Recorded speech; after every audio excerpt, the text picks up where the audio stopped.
The first time I got scared wasn't on an emergency call. It was in my own kitchen, when Marissa slid my phone back to me and said, "You're falling behind," like my life was a deadline.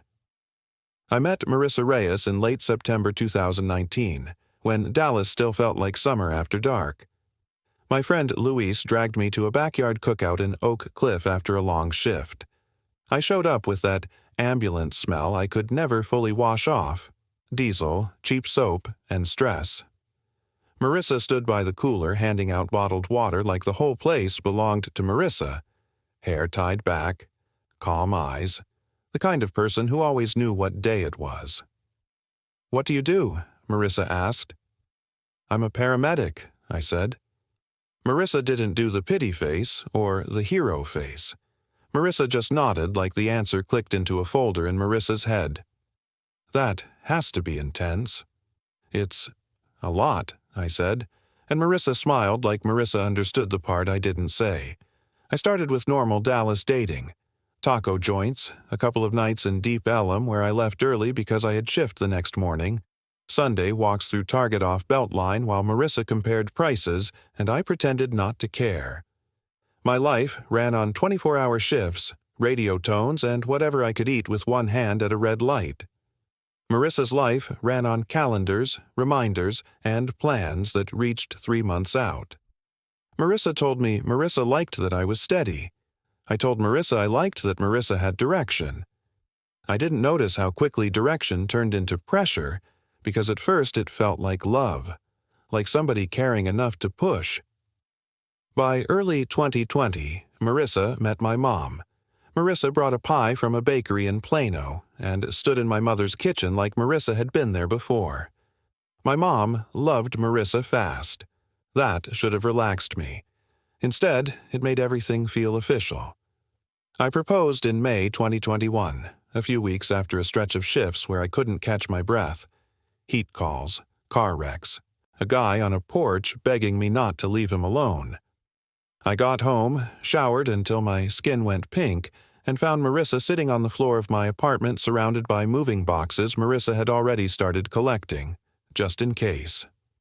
"What are these?" I asked. Marissa shrugged like it was nothing. "We're not staying here forever." That was Marissa, building the next thing before the current thing was finished. I got married that fall, small and simple, string lights and rented chairs. Marissa looked perfect. I felt like I was stepping into a life someone else had already planned, but I told myself that was marriage, picking a direction together and committing to it. In March 2022, I signed for a new build in the suburbs. 2 stories, tiny backyard, a kitchen with an island Marissa called the heart of the house. The mortgage payment made my throat go dry. The lender emails came in like a drip: escrow, taxes, insurance, congratulations. I kept opening my banking app the way I checked vital signs at work, waiting for something to drop without warning. Closing day smelled like stale carpet and peppermint air freshener. I took the keys, sat in the car, and watched Marissa cry with relief. Then I drove straight to Home Depot because becoming a homeowner in Texas meant immediately buying things I didn't know existed: blinds, a hose, a ladder, a cart full of just for now. My routines locked in fast. I left before sunrise, stopped at Quick Trip for coffee that tasted like burnt hope, and drove toward the station with my toll tag beeping like a metronome. On shift, I lived in short bursts: jokes with my partner Darnell, paperwork, then the world going loud and urgent. When I came home, the house looked quiet and clean like a staged photo. Marissa moved through the rooms like a manager: laundry, dinner, emails, phone buzzing with work messages that got answered like emergencies. The first time Marissa's plan showed teeth happened in July 2022, during one of those Dallas weeks where opening the front door felt like opening an oven. I came home after a brutal shift, still sweaty under my uniform, and found a folder on the kitchen table. Not a stack of papers. A folder. Tabbed. Labeled. Marissa didn't ask how my night was. Marissa said, "I made a timeline." "A timeline for what?" I asked, and my voice sounded more tired than angry. "For your next step," Marissa said, like it was the most normal thing in the world. Marissa slid the folder toward me the way a server slides a menu to somebody who keeps ordering the same meal. Inside were printouts, pay ranges, a posting for field supervisor, notes in the margins in Marissa's neat handwriting. Words like leadership, growth, benefits were highlighted. The folder looked like a case file. My case. "I'm a paramedic," I said. "And you're good," Marissa replied fast. "That's why you should move up. This house isn't cheap. Texas taxes aren't cute. We said we want a family. We can't do that on steady." The way Marissa said steady made it sound like a bad habit. I opened the fridge and stared at leftovers like an exit. "Can I at least eat first?" "Sure," Marissa said, smiling. "Eat, then we talk." I ate, standing up at the counter. Marissa sat across from me with a phone in hand, scrolling like evidence was getting collected. No yelling, no drama, just calm. Marissa's calm made my stomach feel worse than yelling would have. By the end of that night, Marissa turned the timeline into a rule without calling it a rule. "No more extra shifts unless they move you forward," Marissa said. "Overtime keeps you tired. Tired keeps you stuck." Overtime also kept savings alive, but the house felt too quiet to argue in. Even the dishwasher sounded loud.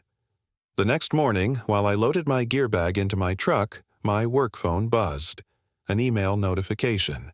Subject line: Incident review. Documentation required. No details, no context. Just clean official wording that made my pulse jump before I even opened it. I froze in the driveway with heat already building, and I couldn't tell what was tightening my chest, the folder on my kitchen table, or the fact that someone at work had just pulled me into something I didn't understand yet. I looked back at the front window. The blinds were cracked open. I could see Marissa moving in the kitchen, already working the plan. Then I looked at the email again and thought, what if falling behind wasn't the problem? What if someone was pushing me? That incident review email sat in my inbox like a weight I couldn't set down.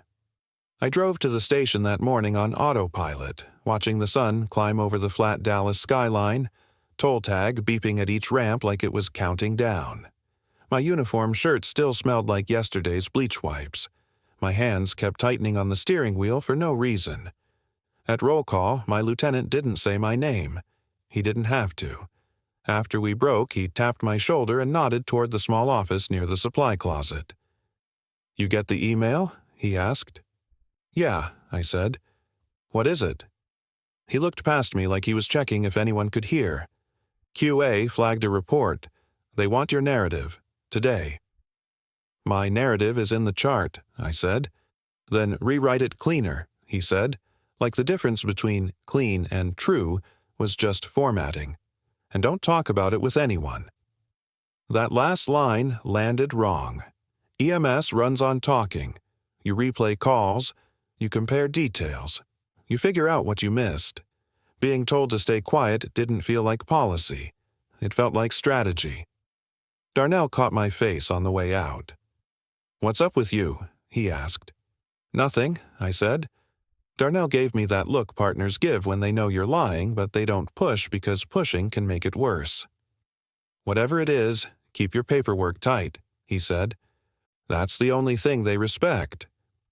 We caught calls all day. Dehydration at a job site in Irving. A fender bender off 635 where everybody was more angry than injured. A woman in a cramped apartment near Bachman Lake who kept insisting she was fine while her hands trembled. Between calls, I pulled up the report. QA flagged. A routine transport from the week before. Nothing dramatic. Nothing that should have triggered an incident, anything. But the system showed a note attached. Medication discrepancy. Verify administration. My stomach turned cold. We logged meds like our jobs depended on it because they did. I hadn't given anything outside protocol. I couldn't even remember the patient's face, which scared me more than anger would have. When I got a second alone, I called my lieutenant back. "What discrepancy?" I asked. He sighed like I was making his day longer. They're saying the documentation doesn't match what was pulled from the box. That doesn't make sense, I said. We scan it, it's tracked. Then prove it, he said. Send them a revised narrative. Tight, simple, no drama.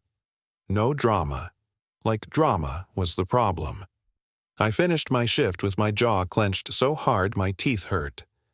I drove home in that late afternoon traffic where everyone acts like their lane is their religion.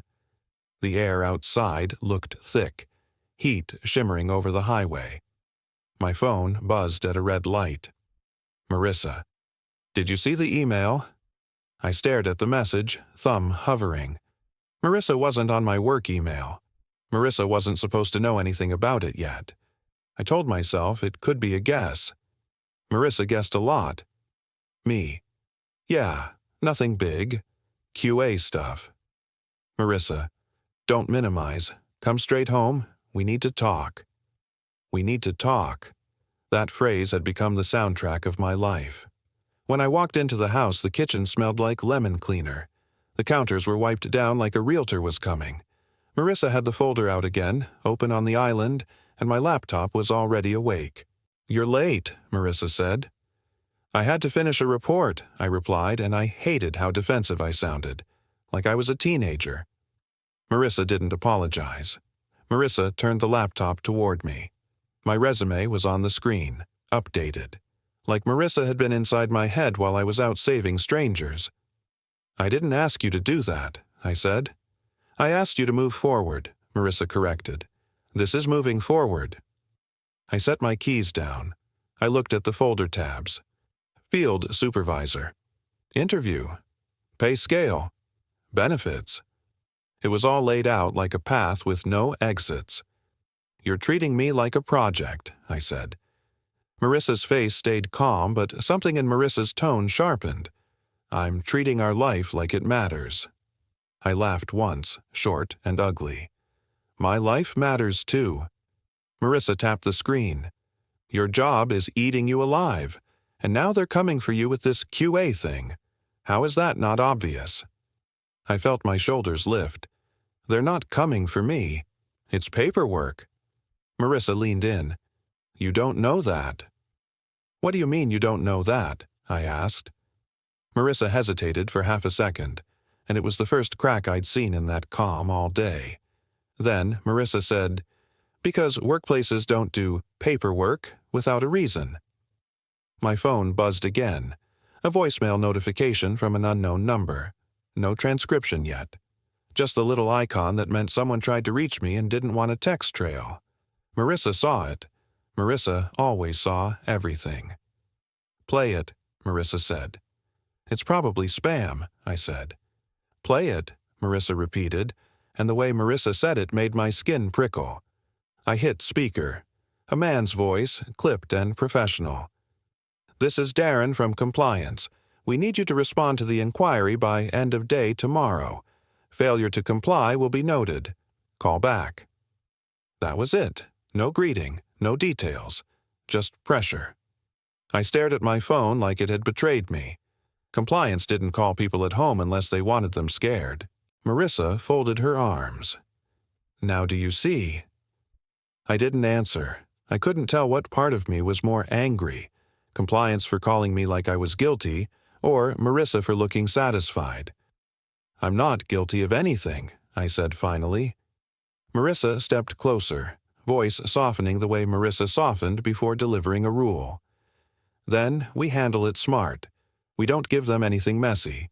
You write a clean narrative. You apply for the supervisor posting.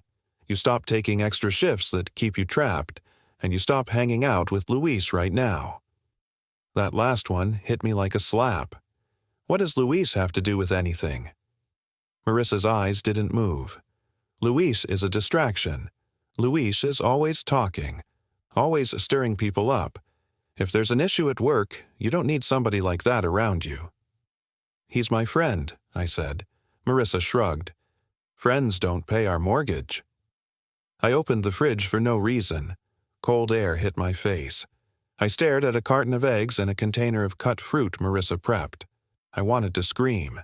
Instead, I said, You're not going to tell me who I can talk to." Marissa didn't raise Marissa's voice.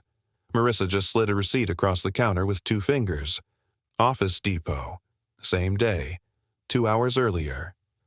Resume paper. Ink. Folder. Shipping. "What is that?" I asked, even though I knew. Marissa said, "I sent your updated resume to a recruiter." My throat tightened. "You did what?" Marissa's tone stayed reasonable, like Marissa was explaining a chore. "I know someone. She places people in leadership roles. She said Dallas EMS is always looking, but you have to look serious." So I made it serious. I felt heat climb up my neck. "You sent my resume without asking me." Marissa blinked once. "I'm helping you." "That's not help," I said. "That's control." Marissa's eyes sharpened again. "Control would be letting you ruin us because you're scared to change." Quiet horror doesn't always look like shouting. Sometimes it looks like your own kitchen, clean enough to echo, and a person you love calmly rearranging your life while you stand there holding your keys like they're a weapon you don't know how to use. That night, I lay in bed while Marissa tapped on Marissa's phone beside me. The glow lit Marissa's face blue. Marissa wasn't scrolling mindlessly. Marissa was working. I rolled over. "Can we not do this right now?" I asked. Marissa didn't look up. "We don't have time to be casual." "About what?" Marissa finally turned the phone toward me. A shared calendar invite, already created, already titled. Career check-in, 7:30 p.m. Weekly, recurring. I stared at it. This is insane. Marissa's voice stayed quiet, almost kind. "No, this is discipline. This is how we get out of survival mode." I reached for my phone to set it down on the nightstand, and Marissa's hand moved fast. Marissa caught my wrist, gentle, but firm. "Don't ignore Darren," Marissa said. "Don't touch me like that," I replied, pulling my arm back. Marissa's face didn't change, but the air did. "I'm not your enemy," Marissa said, "but you need to start acting like you want a future." My phone lit up again. A text from a number I didn't recognize. Unknown. "You should review your last narc log. Don't trust anyone." I sat up in the dark, staring at the message until my eyes burned, because I couldn't tell if it was a warning, a threat, or a trap, and I couldn't tell who in my life it was really meant to scare. I barely slept. I kept replaying that unknown text, "Don't trust anyone," like it was a patient's last words. At 5:12 a.m., I gave up, got out of bed, and stood in the hallway staring at the thermostat like it could explain my life. The house was silent except for the faint hum of the fridge and Marissa's phone vibrating once on the nightstand, face down. I drove in early, before the heat got mean. Dallas mornings can still feel gentle for about 20 minutes, like the city is pretending. Then, the sun hits the pavement and everything turns sharp.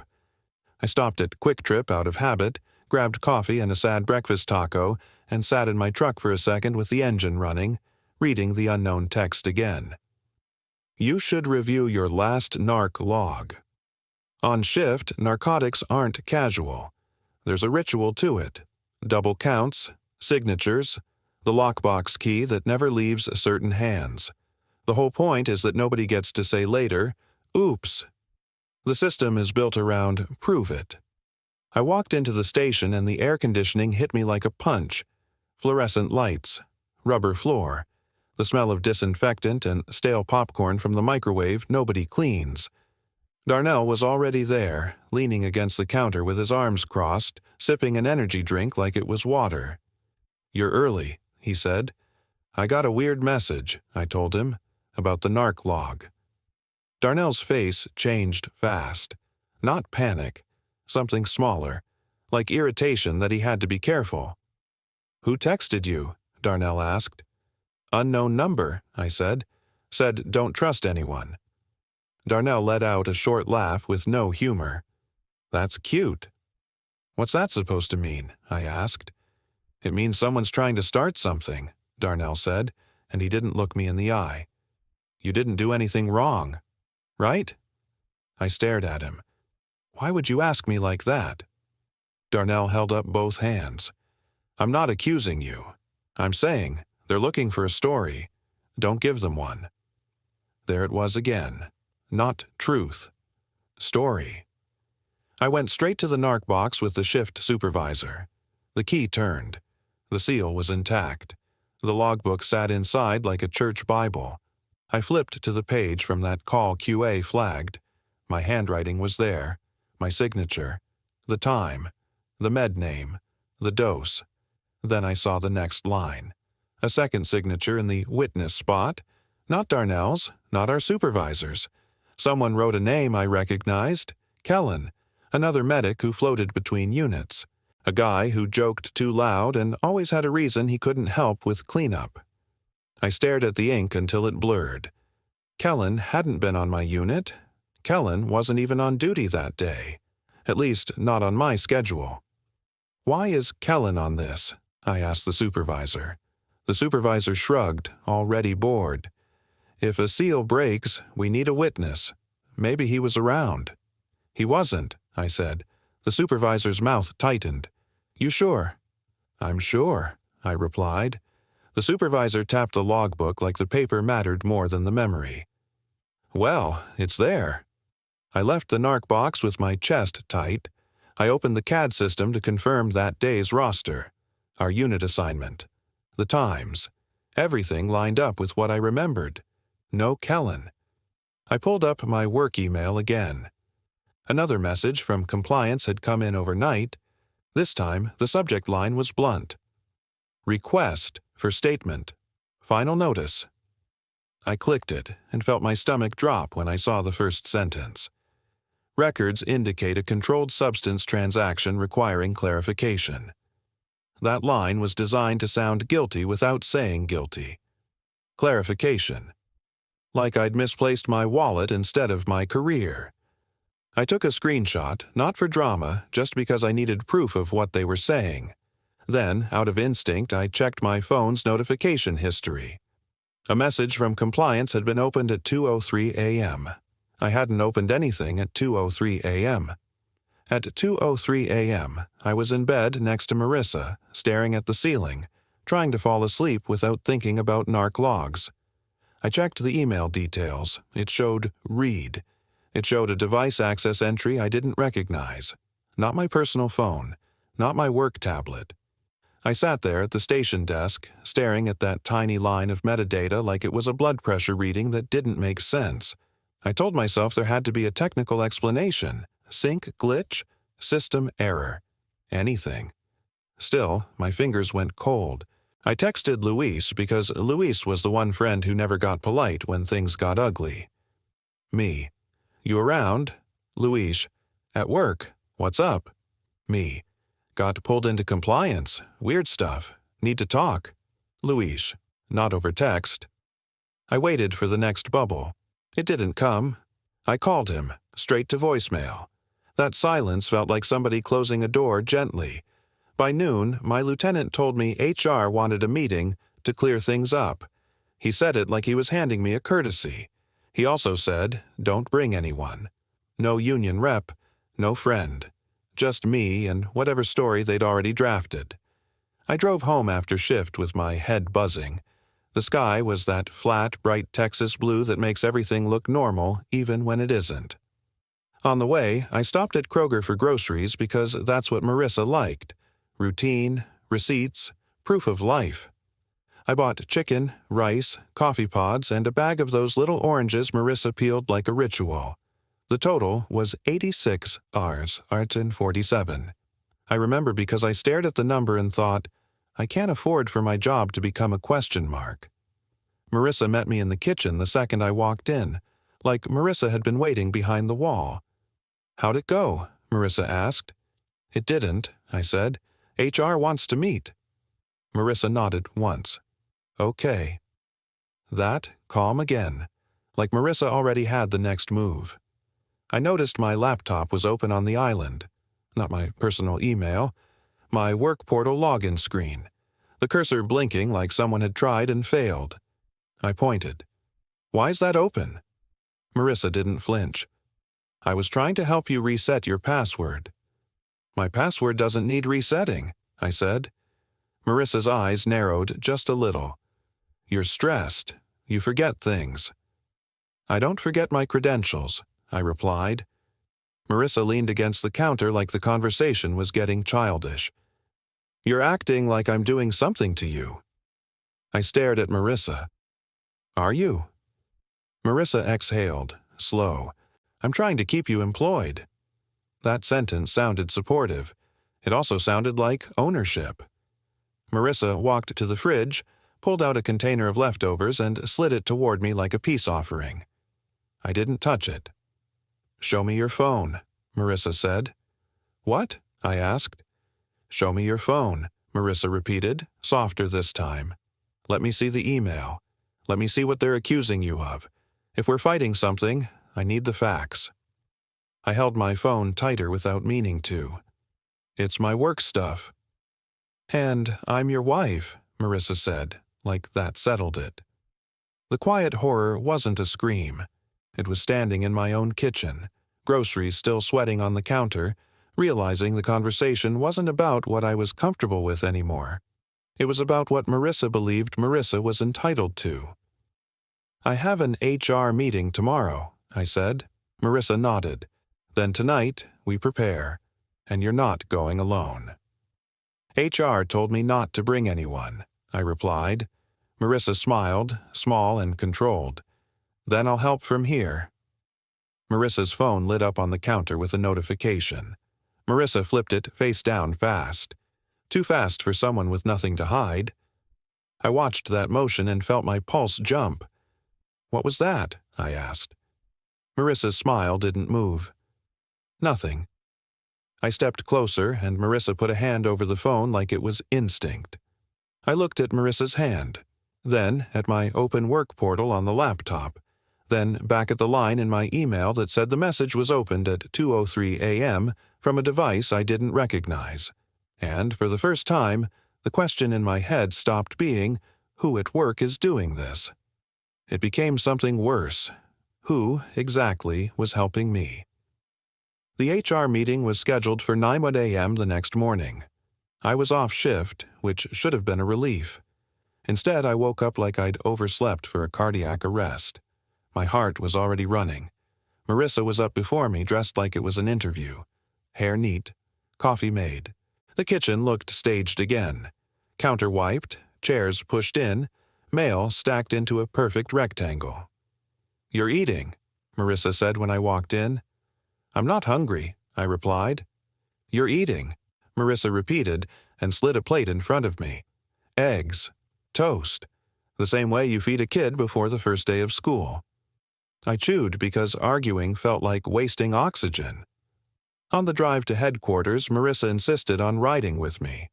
HR said no guests, but Marissa framed it like a compromise. I'm not coming in, Marissa said. I'm just here. Here meant sitting in my passenger seat, watching my face in the rearview mirror, correcting my posture like I was about to testify. Marissa kept touching Marissa's phone, waking it up, checking something, then locking it again.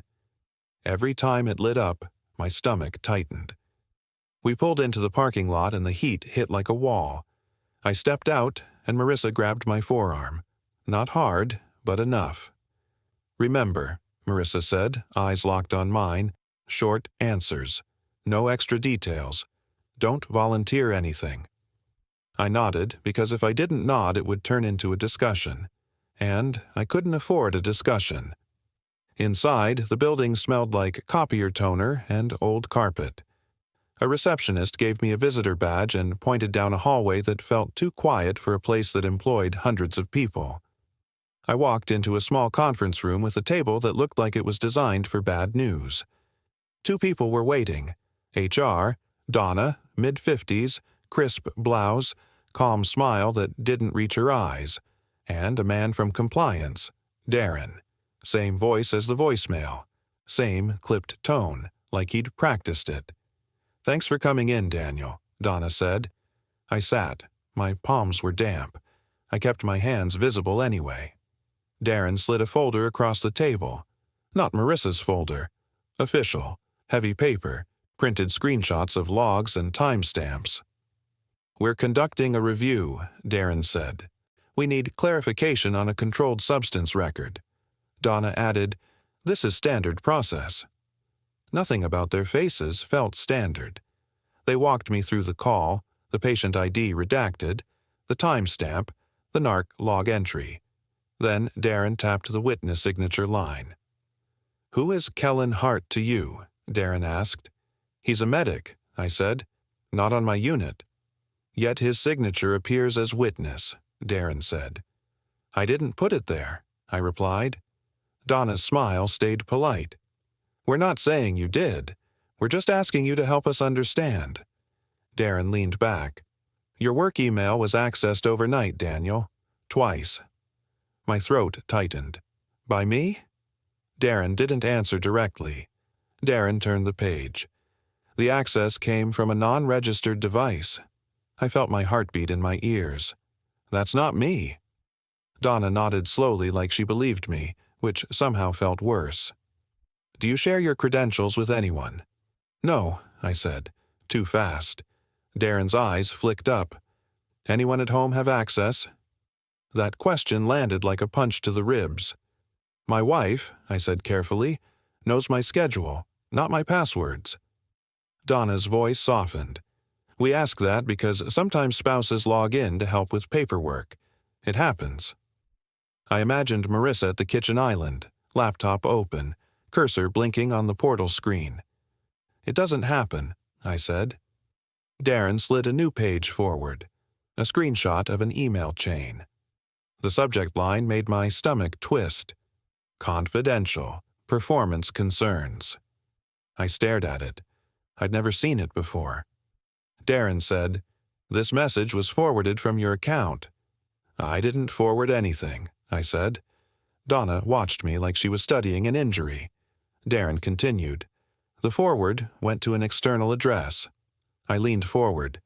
"To who?" Darren didn't answer. Darren looked at Donna, then back at me. "We're still mapping that." Mapping. Like my life was a crime scene. They ended the meeting with a temporary administrative leave pending investigation. No badge, no shifts. Hand in my station access card. Don't contact coworkers about it. Don't post about it.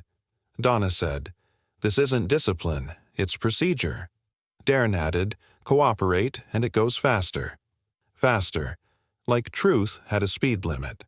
I walked out with my visitor badge still clipped to my shirt like a joke. The lobby felt too bright. I blinked hard, trying to keep my face neutral, because in EMS you learn early. Panic doesn't help anyone. Marissa was waiting by my truck. Of course Marissa was. Marissa's eyes scanned my expression like Marissa was reading a monitor. "Well?" Marissa asked. I opened the door and sat down. The truck's interior smelled like coffee and old sweat. I gripped the steering wheel until my knuckles whitened. "I'm on admin leave," I said. "They think my account got accessed." Marissa's face stayed calm. "Okay." "They asked if anyone at home had access," I said. Marissa didn't blink. "And what did you say?" "I said no," I replied. Marissa nodded like I passed a test. "Good." That word, good, made something in me snap. "Why are you acting like you're coaching me?" I asked.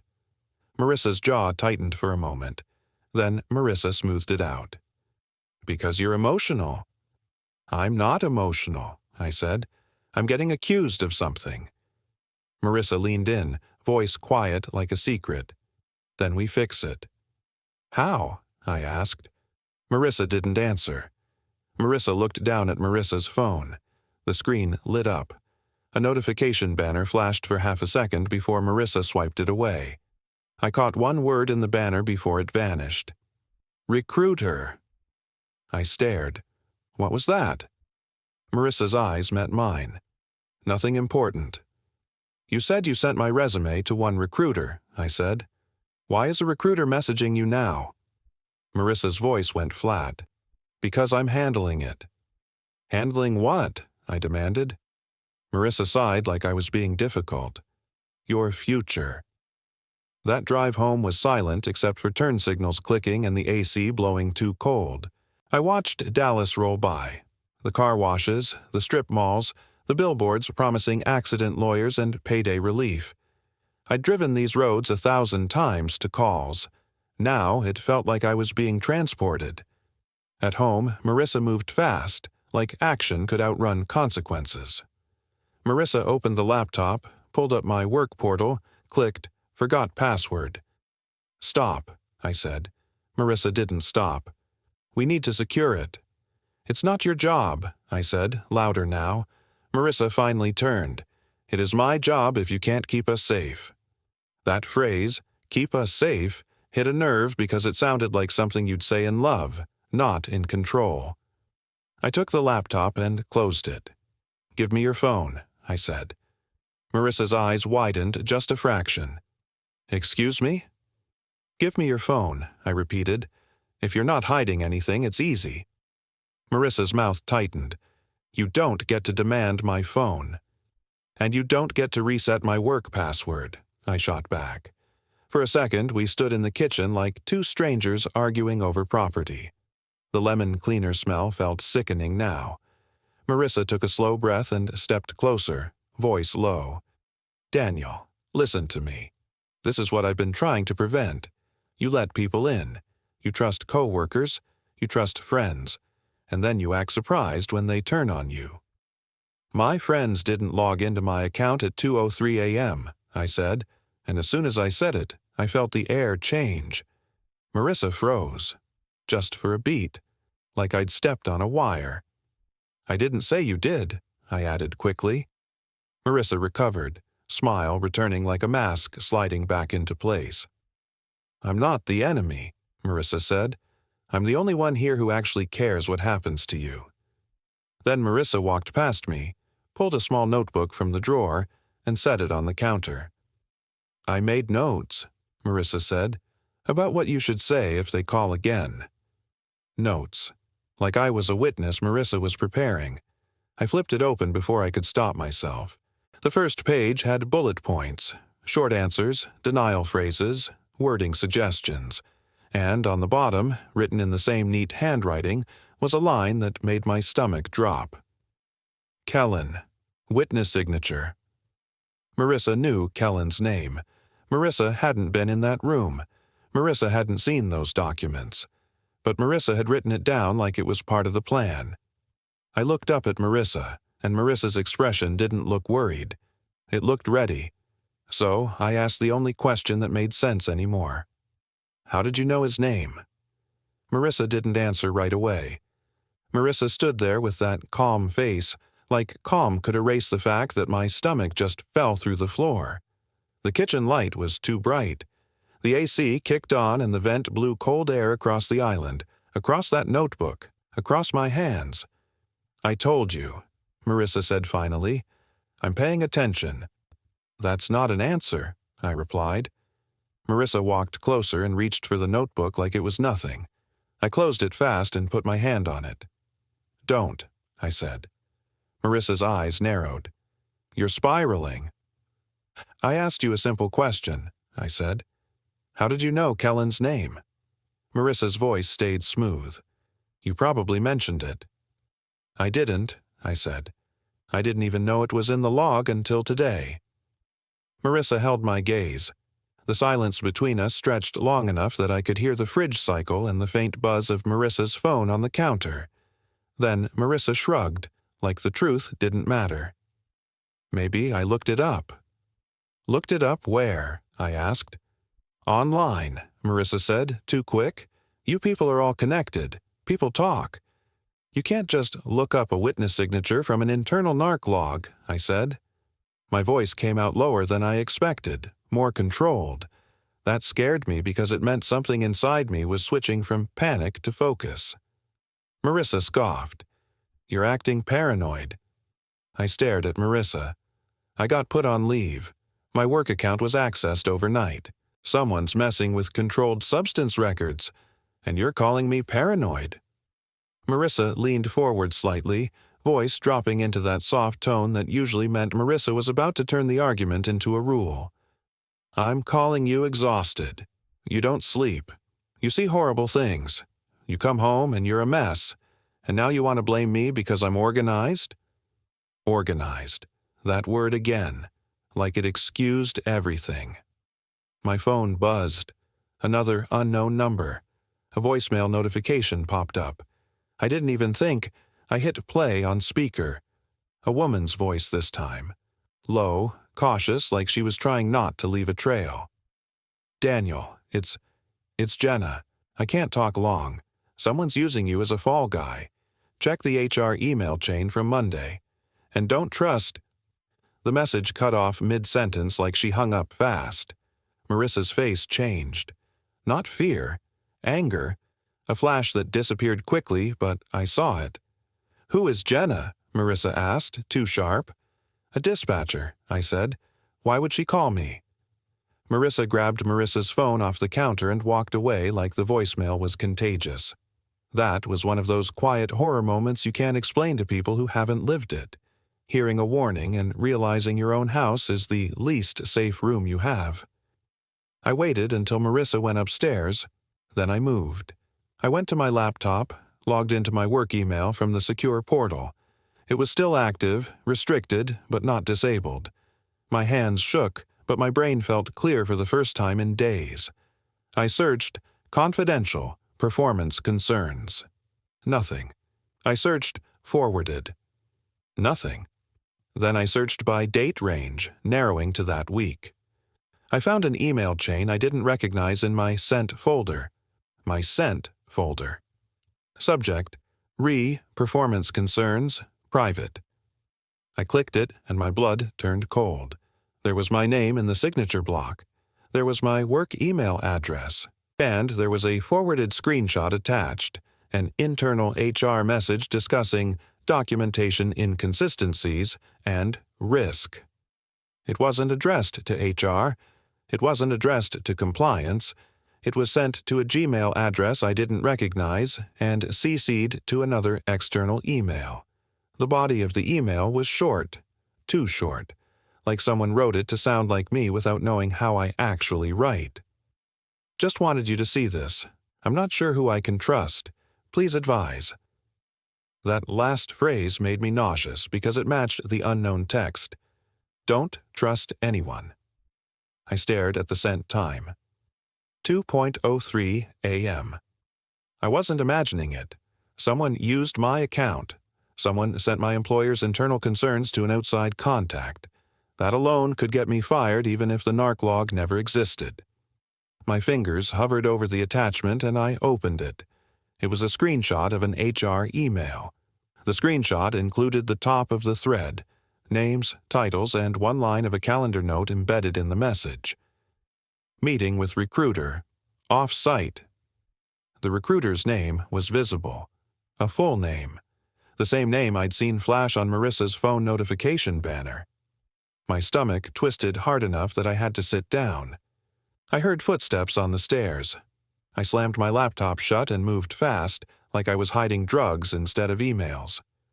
Marissa walked into the kitchen with a glass of water and that calm face. "What are you doing?" Marissa asked. "Nothing," I said, and I hated myself for using Marissa's word. Marissa set the water down. "Donna from HR called," Marissa said. I froze. "Donna called you?" Marissa nodded. "They're worried about you." I stared. "Why would HR call my wife?" Marissa's eyes stayed steady. "Because I left my number as your emergency contact." "That doesn't mean HR calls you about investigations," I said. Marissa shrugged like it was normal. "Maybe they're trying to be kind." Kind. Like this was a casserole after a funeral. I stepped closer. "What did she say?" Marissa took a sip of water before answering. "She asked if you've been under stress. She asked if you've been taking anything. She asked if you've had episodes." "Episodes," I repeated. Marissa nodded, soft concern, perfectly staged. "I told her you've been tired, that you've been snapping, that you haven't been yourself." My throat went tight. Why would you tell her that? Marissa tilted Marissa's head. Because it's true. It makes me look unstable, I said, voice rising. Marissa's calm hardened. Daniel, you are unstable right now. I wanted to grab my keys and drive until the toll roads ran out. Instead, I said, I want to see your phone. Marissa's eyes flashed again. No. Marissa, I said, keeping my voice low, I saw an email in my sent folder. Someone forwarded HR stuff from my account at 2:03 a.m. It went to external emails. The recruiter's name was in the thread. The same recruiter you're handling? Marissa didn't move. You're accusing me. I'm asking for your phone, I replied. Marissa stepped forward close enough that I could smell the lemon cleaner on Marissa's hands. If you keep pushing this, you're going to ruin your own case, Marissa said, voice like ice. They already think you did something. You want to add domestic paranoia to the file? That sentence felt rehearsed, like Marissa was already thinking in terms of the file. My own phone buzzed again. This time it was a text, not unknown. It was Luis. Finally. Luis. I heard you're on leave. Call me. Now. I stared at it, then looked up. Marissa was watching my screen. Don't, Marissa said. I'm calling him, I replied. Marissa reached for my phone. I pulled it back. Daniel, Marissa said, and the tone wasn't gentle anymore. If you talk to Luis, you're choosing chaos. I stepped away from the counter. Maybe chaos is the truth. Marissa's face went still. Then Marissa said, If you call him, don't come back in this house tonight. I stood there, keys in my hand, phone in the other, feeling like I was being evicted from my own life. Luis texted again. Luis, I can prove something. Meet me. Don't bring her. My chest tightened. I didn't know what Luis could prove. I didn't know if it was a trap. I didn't know who Jenna really was to warn me like that. But I knew one thing. Sitting in that spotless kitchen with Marissa and that notebook wasn't going to give me answers. I walked out the front door without another word, got into my truck and drove with my hands shaking toward the only address Luis ever used for private talks, a small auto shop lot off Loop 12 where he fixed his cousin's cars after hours. Halfway there, my phone buzzed with one more message. It wasn't from Luis. It was a pin dropped in Maps. No name, just a location. A parking lot behind a strip mall in Plano. And under it, one line. Come alone. Bring the notebook. I stared at the screen at 70 miles an hour and realized I had no idea which direction was safer anymore. So I asked myself the same question over and over as the exit signs blurred past. Who sent that pin? And how did they know about the notebook? I took the notebook. I didn't do it like a thief. I did it like a medic grabbing a chart before someone misplaces it. Then I drove north on the tollway with my hands locked at 10 and 2, the toll tag chirping like it was mocking me. The pin dropped behind a strip mall in Plano, the kind with a nail salon, a phone repair place, and a pharmacy that always looked half asleep. It was still daylight, but the backlot felt hidden. Dumpsters, delivery doors, faded lines on hot asphalt. My truck ticked as it cooled. I sat there with the notebook on my passenger seat, staring at my own name on the visitor badge still clipped to my shirt. A gray sedan pulled in and parked 2 spaces away. The driver didn't get out right away. The window rolled down an inch. Daniel, a woman said. Jenna. I'd only seen her in person a handful of times. Dispatch faces blur when you live in trucks and hallways, but her voice matched the voicemail. She looked like she hadn't slept in a week. I'm not here to ruin you, Jenna said. I'm here because they already decided you're convenient. I kept my voice steady. How did you know about the notebook? Jenna's eyes flicked to it. Because your wife called dispatch. Twice. Asking about the witness signature and the NARC review.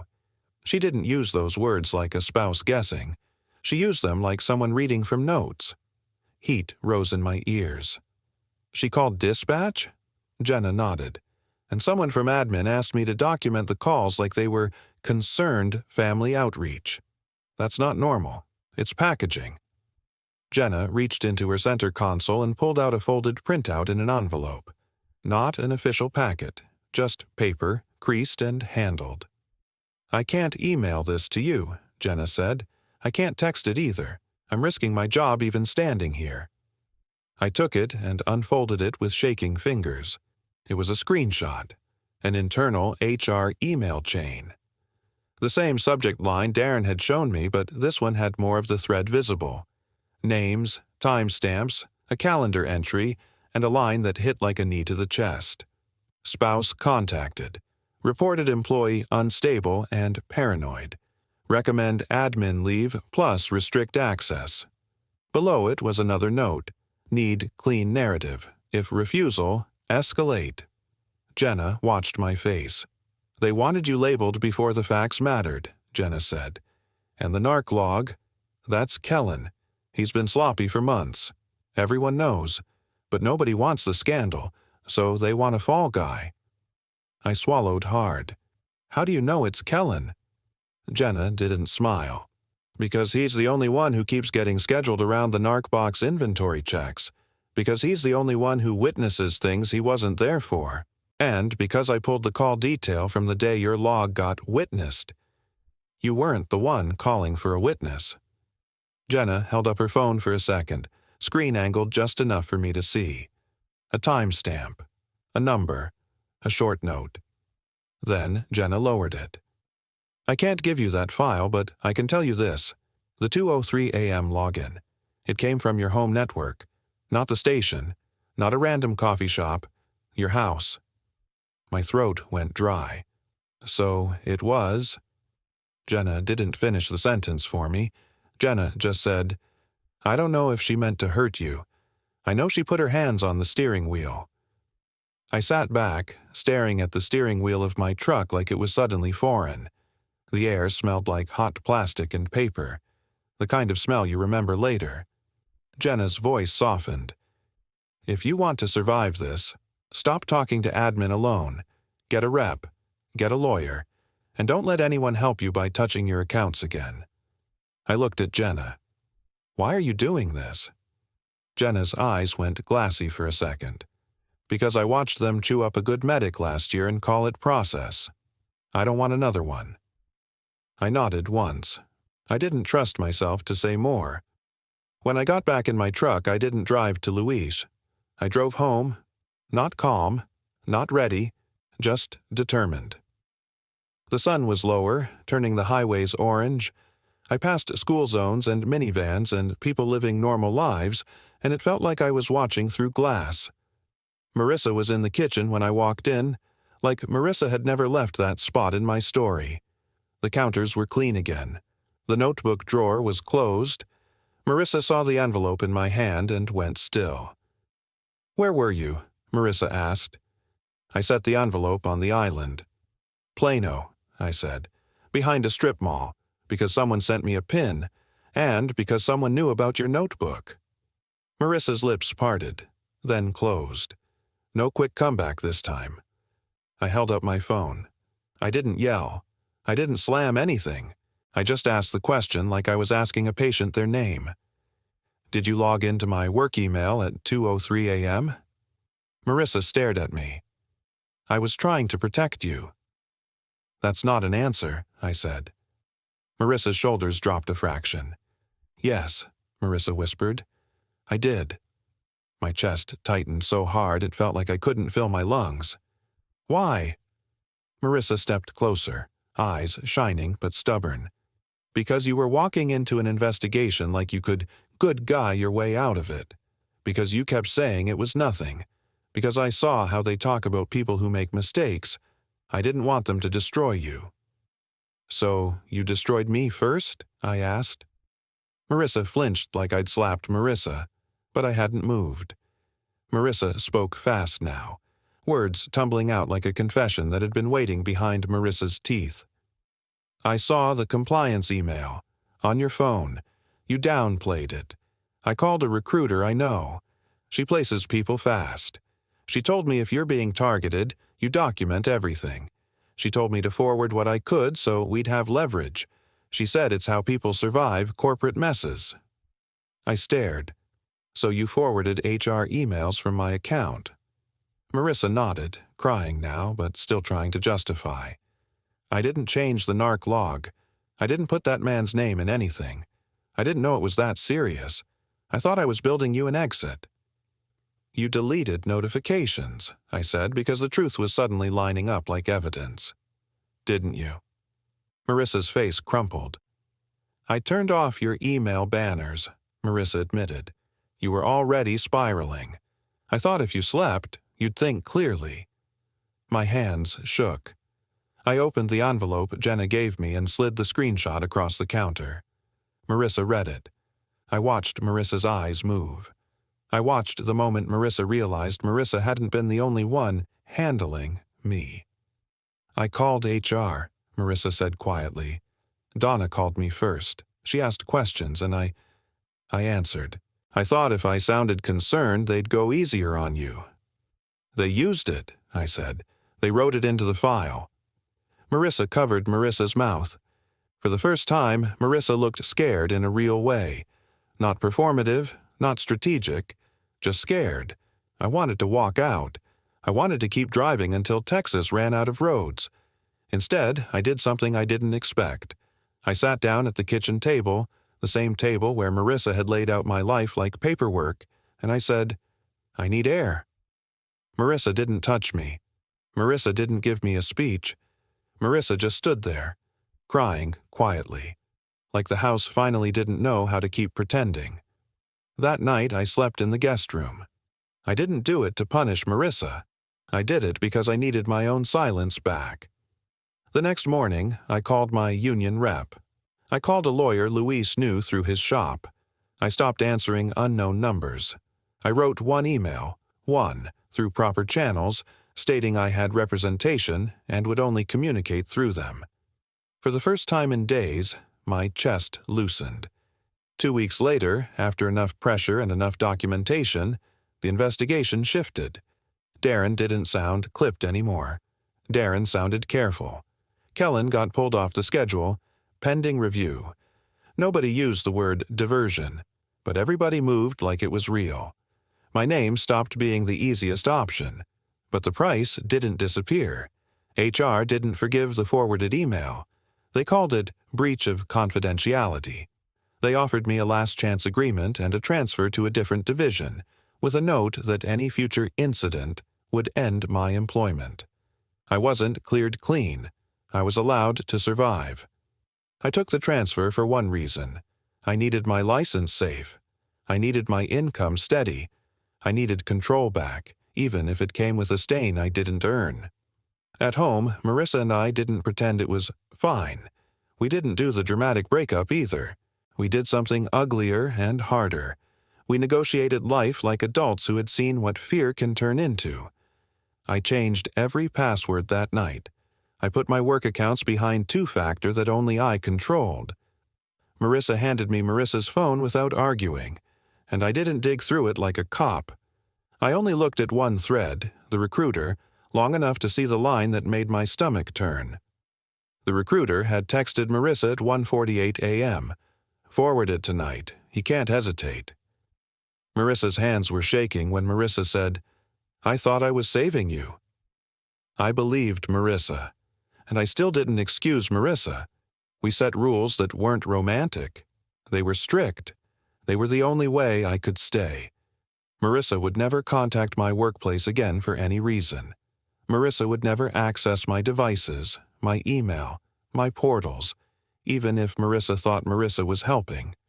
And we would sit with a therapist every week until we could talk without turning love into management. Marissa agreed to all of it with a voice that sounded small. If I break it, Marissa said, you leave. I nodded. Yes. By December 2022, Dallas got that brief cold snap where everyone acts surprised by jackets. Marissa and I were still in the same house. We still ate dinner at the island. We still paid the mortgage. But the house felt different. Less like a staged photo and more like a place where truth could exist without getting cleaned up immediately. I didn't get my old certainty back. Not completely. I learned how fast a workplace can rewrite you. I learned how fear can turn a spouse into a supervisor. I learned that protecting someone can become controlling them so slowly you don't see it until you're holding the evidence. And on quiet nights, when Marissa reached for my hand, I didn't flinch anymore. I just checked myself, the way I check a pulse, steady, honest, real. Because reconciliation wasn't a warm hug, it was a hard boundary that stayed standing.